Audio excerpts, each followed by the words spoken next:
Hello everyone watching at home, you're with Adelaide Eternal bringing you our monthly coverage. This time we are bringing you the Vintage Challenge. I'm Sarven McLinton and I'm in the booth here with Beckett Wolfe. G'day guys. So here we have a matchup between Michael Nguyen on the left, who is on a Jeskai Mentor deck, and then on the right we have Simon Hall, who is on a Spicy Brew of shops, one with Traxos. Traxos, alright, not the tuck shop. Shall we have a look at that list first? Sure. So this is a really sleek list. It's got the new Dominaria card, Traxos, Scourge of Krug, and he obviously interacts with artifacts, and you've got so many in a deck like this, and so powerful that he's essentially a 4-mana 7/7 with pseudo vigilance, I'd say. Casting the artifact to untap him is never an issue in this deck, so you reap his full rewards. And the key piece is the trample, right? That's right. It's just impossible to block it. And it's just in a very schmick classic affinity style shell, and it's got lots of 4-ofs in the main where it can, with 4 Ravager, 4 Foundry Inspector, 4 Ballista, 4 Fleetwood Cruiser, and of course 4 Sphere of Resistance. Did you say Fleetwood Cruiser? Fleetwood Cruiser. Fleetwheel Cruiser. What's a Fleetwood Cruiser? I don't know. Fleetwood Mac. I think it is. I've been listening to too much Fleetwheel Mac. Well, I like the look of the deck, and I know that Simon Hall and Luke McLaughlin have been brewing this list all the way up to this tournament. And we will see how they go on the day. So maybe let's switch over to Michael's deck. So Michael Nguyen is on really the classic Mentor list. You know, originally you could play 4 Gushers, 4 Mentor, 4 Gataxian Probe, and the deck was insane. And now you only get to play 1 of each of those cards, and the deck is insane. So if you haven't seen it before, it really revolves around Monastery Mentor and its replacement. What's the oh no, he's not playing the replacement. Oh no, he is Young Pyromancer. He's playing 2 Young Pyromancers. So Young Pyromancer and Monastery Mentor make an army of creatures, and then its fallback plan is, you know, flashing in a Snapcaster Mage to Ancestral Recall yourself, and then start bashing with the 2/1, and then Planeswalkers. So it's got really good removal, and it's got a couple of nice counter spells and the ability to take additional turns with Planeswalkers, 3 of which are Dak Faden, are going to be critical in this matchup, I reckon. Yeah, deck's great. Let's get down to the games. Alrighty, so the players, let's see exactly what stage they're at. They've shuffled, they're cutting, and we're going to have a look at some opening hands. I think Simon's already got his hand there. We haven't seen it on camera just yet, but Michael's drawing his. Is this a Multi 6? I think it is. Yeah, it looks like there's a scry involved. So, you know, this is to be expected. You know, sometimes when you're on the draw, you need to mull to force, because otherwise you can be locked out by a single sphere effect. Well, he's also probably doesn't know what he's up against. I think last time Simon played, he was on Oath of Druids, and here is Thorn. That's going to be tough to beat for Michael, especially for mull, and yeah, makes it very slow, difficult to deploy. Even if you get like a rampy hand with Moxen, you've got to tap those Moxen to cast them, so definitely slows you down a lot. That's it. Even one Thorny Boy can really be a thorn in your side when you're looking at a blue deck. Needs to generate, you know, 1 mana in order to cast Ancestral Recall, the best possible card it could cast, and that's essentially going to cost 2 mana, which you can't deploy until turn 2, and you need to fetch actual basics, otherwise it's really game over. You're just going to get wastelanded. Right. There's a incorrect art wasteland out there, and now there's a threat, so Michael's going to sack and search. He could be searching for basic land here, or any land, so that he can force, and he's got to pay the 1 mana to tap it to Thorn. But yeah, it's like you were saying, even with A-Call, you know, he might have kept like a 1-land Ponder or 1-land A-Call, and he can't even deploy that necessarily because of the Thorn, so he's not even able to draw out of it as easily. So I think we're probably going to see a force here. Otherwise, there's no reason he would have fetched, I don't think. But I think that will make Wasteland a lot better. Wasteland, I think, Timmy from Amongsav has gotten a lot better in Vintage lately. Yeah. I don't know why. I'm up on running Wasteland in addition to Strip Mine just in every deck I run. Yeah, every not blue deck even I'm running. with Shops. I mean, Shops traditionally runs it. That's and, it. This list has 4 and a Strip Mine. Yeah, when I'm running, Oath or Mentor, running that second strip effect, just one Wasteland in the sideboard, for example, it just does so much work in the format, and that can be not just wastelanding your opponent's Mishra's factories after you counter their first creature, but also hitting Library of Alexandria. Is this Chief of the Foundry? Is that the one that pumps the team? Now, I noticed that Michael didn't actually use the Force, or he fetched and didn't cast any spell. He probably reconsidered then kind of halfway through. That's right. Yeah. Now, if Simon knows what he's on, it doesn't matter, but it could actually be a big misplay because now he knows that Michael's on blue, so we can name something like Jace, as opposed to, he could be on anything. Well, it's going to be definitely blue, but I know what you mean, like white for Mentor rather than, say, bug colours for Leovold. That's right, or it could be an Oath deck or something like that. Yeah, that's right. I mean, maybe you name Grizzlebrand or something. That's it, yeah, if it was a Trop or something like that. So the Wasteland hit the Academy, and here is an Arcbound Ravager. I only know that through lots of commentary squinting at. He's not happy about it. I don't know what it is, and I just keep getting information that apparently it's an Arcbound Ravager. It's like how if you don't watch AFL footy, but for some reason you still know all the players' names, just because it's you look at them on the field. It's so invasive. You see it on the bus, you hear people talking about it. You don't want to know, but you do. Sounds accurate. Yeah, I don't want to know. I don't want to know what that thing is. Sorry to all our AFL / Adelaide Eternal fans out there. Both start with A, so I mean, I guess we could go into partnership with the AFL. So this is Mox Ruby off the Mox Emerald, and an all swing. And so the all swing is for, let's see, 1, 2, 3, 4, 5, 6, 7. Is that right? Yeah. So that's half the life total chunk right there, presenting a lethal the next turn. This is the chief that pluses, right? As opposed to the Foundry Inspector is the discount. He loves to give you coupons. And Chief of the Foundry is the one that makes the team bigger. Yeah, and I think it's a pretty good one. It's able to deploy huge amount of damage early. And while your opponent's trying to get out of that Thorn and play a few lands and Moxes by the time they've got there. By the way this land is in hand, I assume it is either Wasteland or Strip Mine, simply because... one of those arts that I think you might have even just drawn Acor there, but it doesn't make a difference. It's just too late. Yeah, that's it. And that's what a Thorn does to a blue deck. It's just really, really frustrating that you can't get anywhere, especially when you're on the draw. And this is how it should play out. You can have a sweet hand as well. You can have a sweet hand, and it just doesn't matter. Yeah. That played out very much like you expect shops on the play in game 1 to play out, which is a very, very strong showing by Simon. How are you supposed to beat it if you're the blue player? Well, when you're on Mentor, the advantage is that in the main deck you have a lot of Swords to Plowshares, and sometimes you also have balance in the main deck. So if you don't, then you have some configuration of these, like another Swords to Plowshares and the balance in the sideboard. And then you have fragmentizers. So the fragmentizers in the sideboard basically make you play, 6 or 7 Swords to Plowshares, which is really, really nice. Just need that cheap spot removal when 1 mana is actually, 2 or 3 through Spheres and Thorns. So let's have a look and see how many he's got. So Michael has 2 Swords to Plowshares in the main already. And then he's also got a Wear and Tear in the main, which functions as a 3rd Swords to Plowshares. He also has Balance in the main, so that's 4 removal spells total.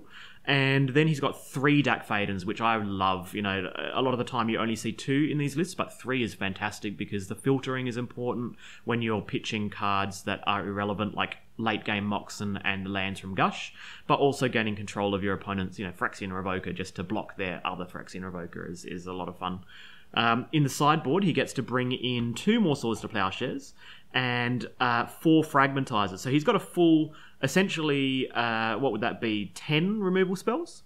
So I think post-sideboard, Michael is favoured on the play, and we'll see whether or not he's favoured on the draw. With some judicious mulligans, he could be favoured on the draw. I found spot removal to be a bit subpar with Ravager. I mean, of course, you still got to do it, and it's a great option against what can be an aggro deck such as shops.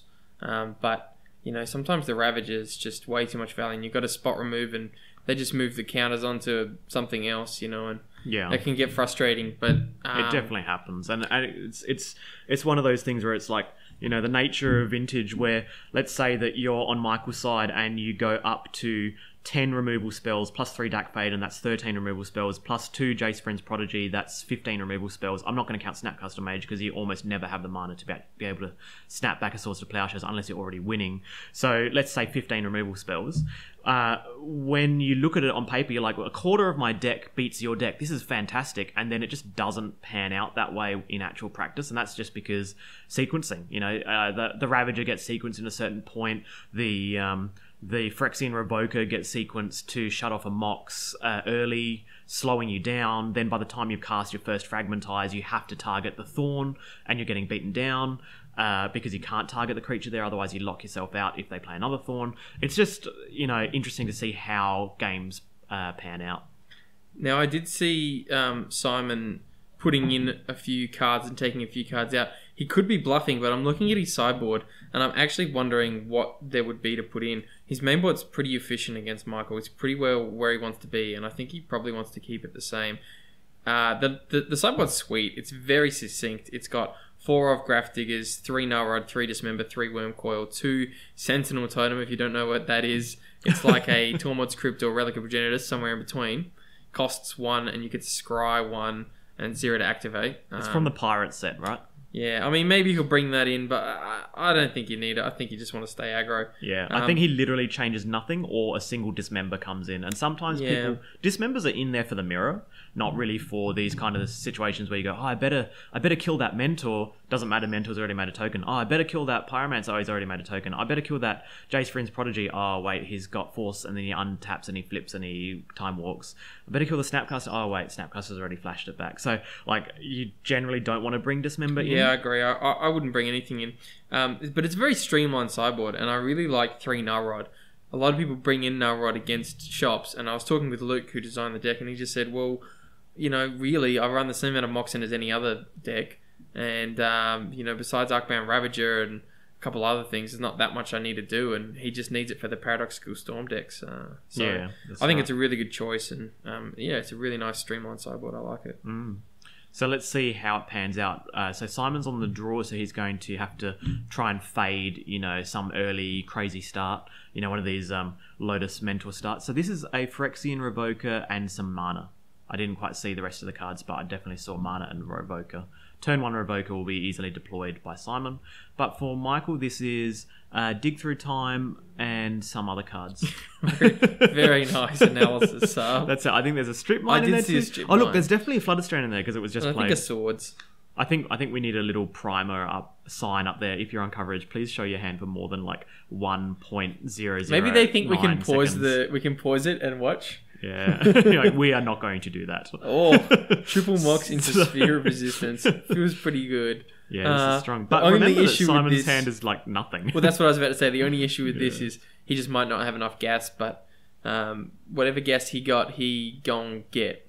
Now, do you lead with the Revoker there, though, and just revoke and then name Dak Fade? I would. I'd get the pressure. And then you get to play the Sphere after it? Or was he trying to bluff, just go, here's a Sphere, you force this, but you think, oh, wait a second, maybe he's going to play a second Sphere, but in that case, it doesn't matter. So, I don't know. I guess it's really up to which threat he thinks is more important, and I think the Sphere is the most important. I'm not very good at... I playtested against Luke on this deck, and I forced a thing or two, and I was analysing with him afterwards, and pretty much every time he was like, nah, you forced the wrong thing. And I was like, oh. You had one job. I meant to force the right thing. Yeah, because every time you feel like you force the early pressure to conserve life because you don't want to lose to the aggro, and then you get done by the Trinisphere. And then when you save up the force for the Trinisphere, it feels like you just get done by the early aggro. Yeah.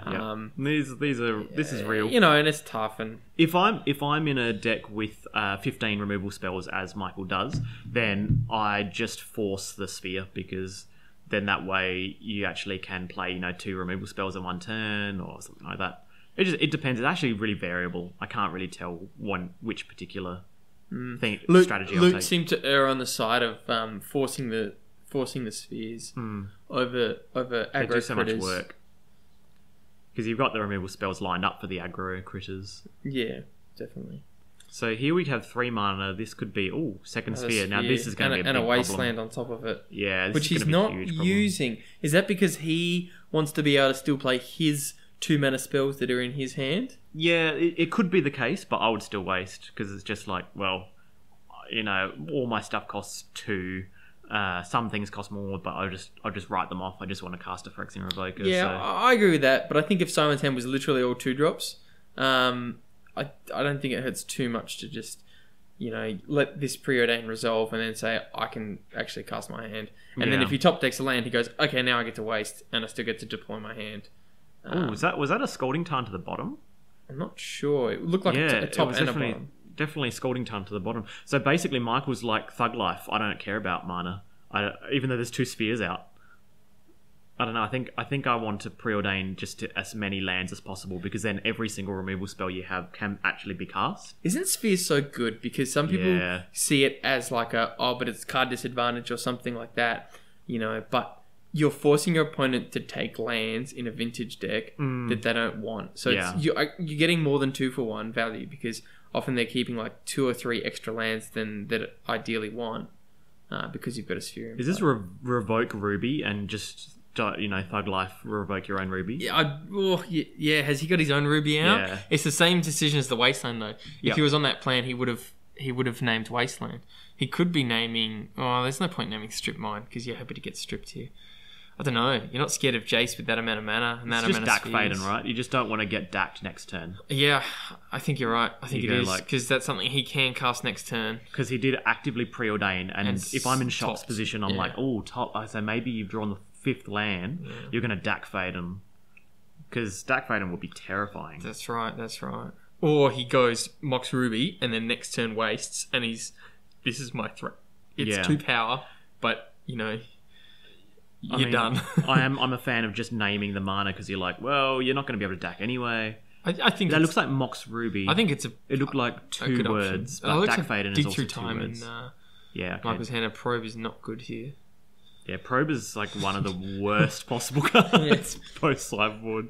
You're like, oh, I wish I sided this out, but sometimes you just don't have enough bad cards to side out. That's right. And here comes Probe for 2. A frag, okay. So this actually costs 3. Yep, so fetch for another Tundra, because if you've already got 1 Tundra out, you just get the other Tundra, right? Like it's... That's right, if you get basic and then your Tundra's still getting wasted. Okay. Oh wait, yeah, Ruby's turned off, so he has to get a red source here and just go, I hope you don't waste my one that I actually care about, which is what it is. You don't waste me, even though I can see you have a wasteland. Don't waste me, bro.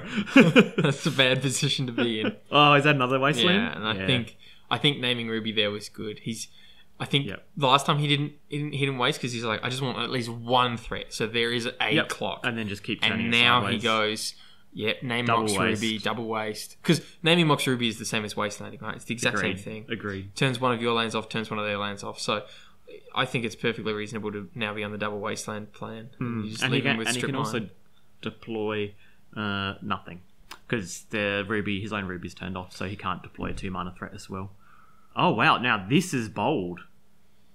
Yeah. Okay. I prefer double wasteland there, but I think if you double wasteland, you accept. The clock is very short though, because the Revoker bashes for 3, so he's actually on 15, I believe, for Michael. Actually, no, he's got a fetch as well.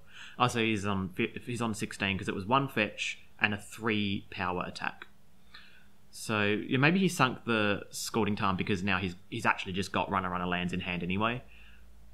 Seems likely if he's playing Scalding Tarn here. So. And especially if his plan was to frag the Sphere, then I guess he might not need as many land drops. But are you not scared of Dack Faden right now? Like, just that's 4 mana and you can just Dack. No, look, I agree. I think I personally would have double wasted because the thing is, it's a vintage deck. There aren't that many lands.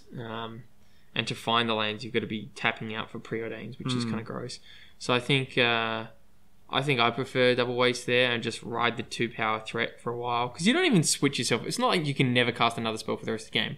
You've still got Pearl and Jet and Mishra's in your deck, so your land drops are better than his top deck land drops. Well, I guess the good news is that it's not a windmill slam Dack because if Dack was in hand, it'd just be slammed here, no question about it, and grab that Chief of the Foundry, but. Since that hasn't happened, I think Simon's dodged a bullet here, and his pay will be rewarded because he's now got a 5 power on the board, and he's just going to attack 3 times with the Scalding Tarn. So it looks like it'll probably be a moot point. So there's a Gataxian Probe for 2 life and 1 mana. And here is Phyrexian Revoker number 2 and Walking Ballista. That Ballista will be lethal at some point in the future. And there are useful interactions there where Walking Ballista can have 0 counters on it, and Chief of the Foundry makes it a 1/1. Oh, very nice. Very nice. That's a thing that can happen. It doesn't happen often, but it can happen. Or having to pass the turn must be very, very brutal here for Michael, because I think he's got a Swords to Plowshares in hand. All right, well that does definitely change the clock dramatically. So, and Swords to Plowshares would still have been able to be cast even if Simon wasted both sources because of the Scalding Tarn. It's very true. Yeah, so it ends up being not. Or not did he hit it off his point of the probe? game. I'm not sure. It's possible. It's definitely possible. That cycling, would you play this card? Cycling, 1 mana, 2 life. It doesn't seem like a great cycle. It seems like a standard cycling card. Like when you look at standard cards and you just go, oh, this is, after playing lots of vintage, you go to play standard and you're like, this card seems bad, and everyone's like, no, it's really good. It's a fantastic card. It's so good in this format. You're like, what? Is Hill Giant good? Like, it's really, really hard to kind of think outside of whatever format you particularly play. So here is the Swords of Plowshares on the Revoker. So this will unlock his Mox Ruby. Yeah, I'm wondering if you even want to do it on the other one. The Chief. The Chief, because it's less power for your opponent, and you are switching on your opponent's Ruby. Your it opponent's ends up under a being sphere as well. The same amount of damage if he swords as either the Chief or does he how badly does he need the Mox Jet? Obviously, he needs it badly if he's doing this play, and also he probably wants to cast that Dig Through Time. Is that right? So here is Trinosphere. Did you know that you can dig through Trinosphere? Because you're still paying the delve cost counts as 1. Yeah, you can just go like, I'm going to dig through time. I'm going to go Treasure Cruise for 1 mana, and the Trinosphere player is like, you have to pay 3, and you're like, I did pay 3. I just chose to alternately cost it. Yeah, that's right. I paid 8. So yeah, if you're not familiar with that interaction, Google it, because I'm not a judge. Isn't it interesting? Because everyone's like, whenever you ask someone, they're like, Trinosphere, always pay 3. You always pay 3. Just pay 3. That's the if in You're doubt. overthinking it. Yeah, don't worry. Trinosphere goes, have you paid 3? No, then pay 3. That's essentially what Trinosphere does. And it's like, oh, actually, it doesn't work with Delve. So, it's one of those 51% of the time the rule works. So therefore it's a rule. I before E, except after... something. So here's the second Tundra getting fetched out. And I expect it's going to be a big play here if there was the... Jace. Okay. Yep, so that. Jace Bounce. This is actually very strong now. This is a huge tempo play. This is where Simon can no longer snap off both Wastelands anymore. No. It's just not possible. He needs to deploy Jace out. Well, he's behind. I mean, Wasteland slows... Look, and I think, for any new player out there who's wondering how to Wasteland best, the easiest way to think about it is Wasteland will slow the game down, so I only want to waste if I've got the board. If you're winning, then it's good to waste. And if you're losing, it's bad to waste. And, when you don't have the board because there's a Jace the Mind Sculptor out, the last thing you want to do is slow the game down. So I totally agree. He's not in a position to... That's it. Now, waste. Normally what Simon will be looking for now is a Mishra's Factory, because Mishra's Factory gets around Jace and it allows Jace to get attacked and manage its loyalty, and Jace sometimes has to go up. But the problem is there's a strip mine on the other side, so a Mishra's Factory won't actually get there. But here we go, we've got he's going the double strip waste. mine. But I guess Revoker has successfully dispatched Jace, or has it, because there are a lot of spot removals.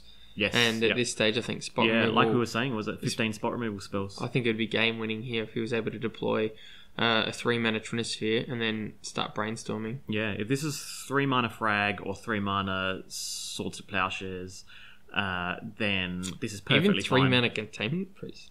Yeah, 3-mana Containment Priest. I'd go that, yeah. I love bringing Containment Priest against shops after the sideboard just because I'm like, this is another removal spell. Although he'll probably play the Chief next, mind you. Yeah. Which would make Revoker 3-2, so you can still block it. Yeah. Containment Priest. I wonder if he keeps it in. I guess he probably would because it's a creature, so he gets around Thorn, but... I definitely bring him in because I like them just being a blocker for Phyrexian Revoker and, a 2-2 Ballista. Cat fading in hand. Yeah, Dak Faden on in top hand is of going to be huge. on top of the dig through time, which, as we've said before, can be deployed. You can play through spheres as well, delve through spheres. Correct. Yeah. So he could just Delve dig 7, here, yeah. get 2 land drops, play the 1 land this turn, pass the turn. No, then his Jace dies. Yeah, it's pretty rough. So you have to dig and not tap the mana. Ah, interesting. Does not Just much. Just cycle, hope you get a land. Oh, there it is. This is Dak Vaden now. GG's. Wow. Yep, Just like that. That time walk was instrumental, drawing a land there. You know, sometimes you just got to go balls to the wall and go like, this is my out. I draw a land off this. And I don't think golden. Simon was wrong. I'm not sure, but I would be very interested to see what would happen if he did the double waste play after like 3 turns ago or whatever. After the ruby. Yeah. Yep. So this is a straight down to 1. Take an untapped Phyrexian Revoker, so it even protects him against some kind of bizarre. What's that hasty character? Fleetwood Mac. When your opponent untaps, He said plays definitely that's what it's called. Your opponent untaps, plays Ancient Tomb, plays Fleetwood Mac, attacks to kill Dak Faden. And the good thing is that obviously at this juncture he's able to grab an untapped creature ready to block. So you can't even get the Mac. So here's the double lockdown. Revoker just saying you cannot have any friends. Well, Michael's Revoker, now owned by Michael, previously owned by Simon, is still naming Jace the Mind Sculptor. Sure is. Very awkwardly. I'm thinking about no, you can't force it, no. Okay, yeah, so it's naming Dak Faden. And interestingly in this game, Michael's actually been the one who stripped Simon. Yeah. Yeah, essentially with that strip mine. Well, actually, the strip mine got hit by the wasteland. It's funny when your land kill gets hit by another land kill, so it's kind of like, oh well, what does this mean? So I have to ask you here at this point, what's the flavour of Revoker when you call your friends over and the Revoker says that your friends can't do anything? What does that mean? Like I'm like, Jace is my mate. He's got loyalty. He's loyal to me. When he comes over and you say, hey bro, how about you come in and just like look at this person's future? And Jace is just like, I love looking at people's future. This is my favourite thing to do. I love you, man. Let's chill out and just check out what they're going to do in the future. And then it's like, oh, how about we check out some cards? You're like, yeah, all right, no worries, we'll do that. And then you're like, why don't you get rid of that character over there? I don't like that thing staring at me. And he's like, well, I'll help you out now, and maybe again. But the third time you ask me to do that, I'm out of here. Yeah, why is unsummoning reducing his loyalty? But now look at it as from the point of view of a Revoker. So your opponent has this Phyrexian that comes in, and you've called your friend over, and this Phyrexian comes in and is like, your friend can't do anything, but it doesn't mean that the character's any more or less loyal. They still like you, but they're just, paralyzed? They're just hanging out there? So if you can paralyze your mate, Planeswalker, how come they can't paralyze you as a player? I don't know. I just don't understand the flavour. I think Simon might have tapped an extra jet there that he didn't need to. Yeah. So yeah, there's an interaction bonus there. No, actually, he does, because Chief costs 3, and then Sphere taxes it for 1 more. Yeah, right, of course. I was thinking he was falling for the classic Trinisphere sphere trap, where your thing costs 1. He's a judge. And you pay 3. He basically dreams Trinisphere. he dreams these questions when people are just like, Judge, what do I do with it? And he's like, just pay 3. He knows what's happening. Yes, and he's not questioning the dig through time. So well picked up and played by Michael there. Yep, very nice. So this is. I think I'd have at least asked the judge before I went ahead and exiled some cards. I think. AKA your opponent in this instance, I guess. I'm assuming you're playing blue. You don't feel like a workshops man to me. Although it is the best deck in the format, right? It's doing pretty well. Here comes Force of Will, pays 3 mana. Oh, yep. This is rough. So Michael's found Force of Will off the dig, but he doesn't have the 3. Can't cast Force of Will. Yeah, that's rough. So this is a Chief of the Foundry resolving. which does it do it? I mean, it does because it gets him to requires attack.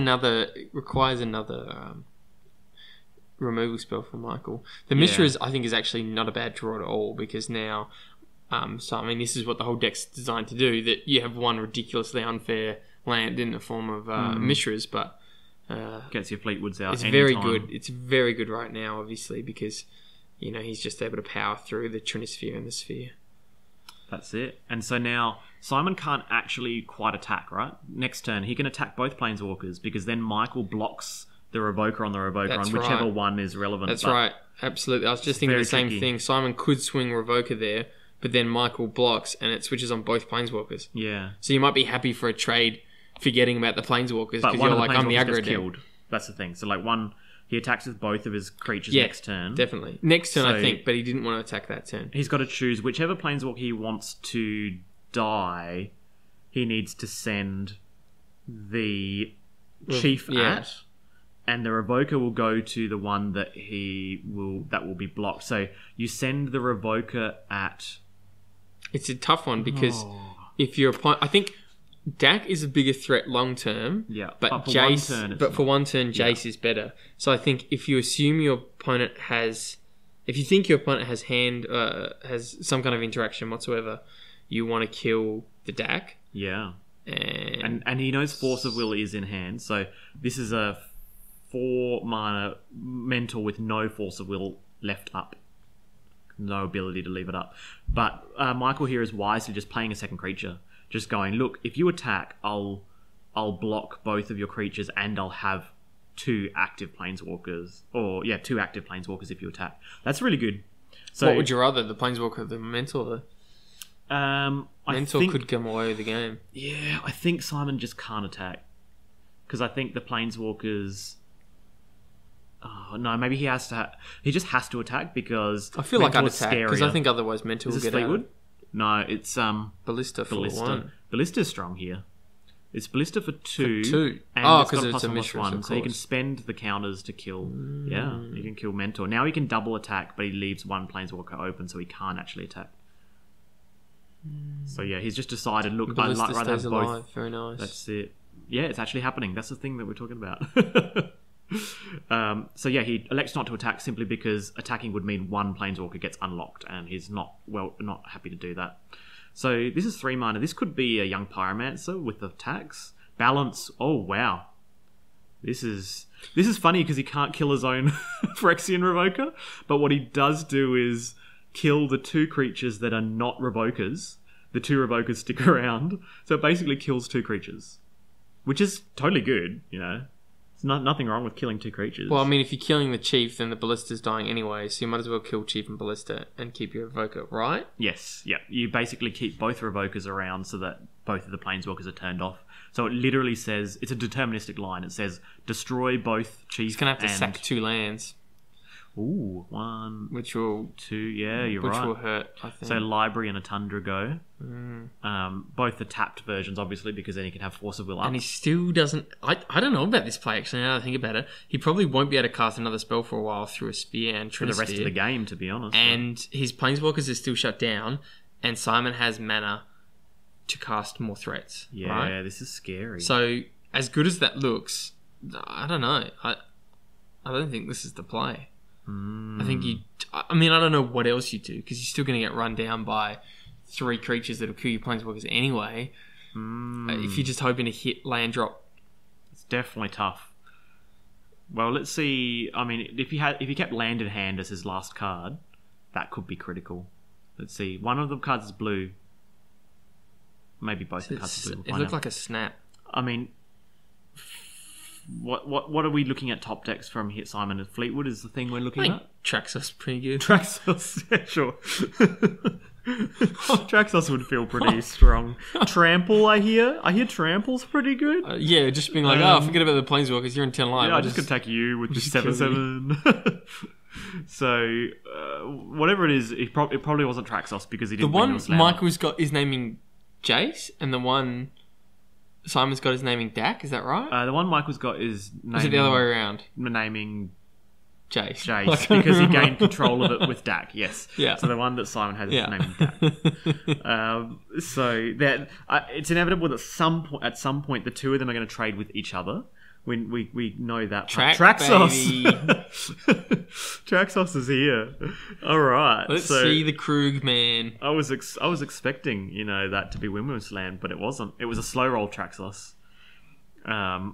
So that was and now Force of Will. And now what top Source deck? of Plowshares. What top deck does Simon want? Any artifact, and literally any card in your deck aside from a land. And Simon's got a couple of those in his deck. Yeah, I think that's about let's say 75% of the deck, right? I just love I was watching at Eternal Masters this dude play with a Traxos, and he kind of fumbled through it pretty awfully, to be honest, but. He missed so many untapped triggers, and it didn't matter. It didn't matter, yeah, because it's just a 7/7. Yeah. When it finally attacks, you just your opponent loses. Wow. Oh, this is rough. That's a Lodestone Golem, which untaps Traxos. It's going to get Force of Willed by Michael, because I believe his hand is Force, Swords. But there's Trinisphere. But, oh, no. You're absolutely right. Yep, so this is game then. Yeah, that's it. There's literally no out from here. So Simon's just debating, do I even swing? And I think it's fair, because... He can just lethal next turn. Yeah, just don't swing next turn attack, right? Well, yeah, he can. He can. But he's worried about... It's not exactly lethal. It'll take him to 1. He's worried about his opponent drawing a land and then getting Swords to Plowshares. Traxos goes back to Krug. Here it is. But Rumble in, block with the thing turning off the Jace. So what you do is you attack Jace, right? Yeah, because then that way it's block with the thing that's turning off Jace. He's attacked Michael. Oh, wow. Well, this is... just accepting I don't know about that. Because don't you just attack Jace because it's going to trample and kill Jace? Yeah, unsummon Lodestone, and then Swords Traxos. Yeah, he has to draw land. That's step 1. Draw land. But he didn't draw land. Yep, so it was moot anyway. Wow, that was cool.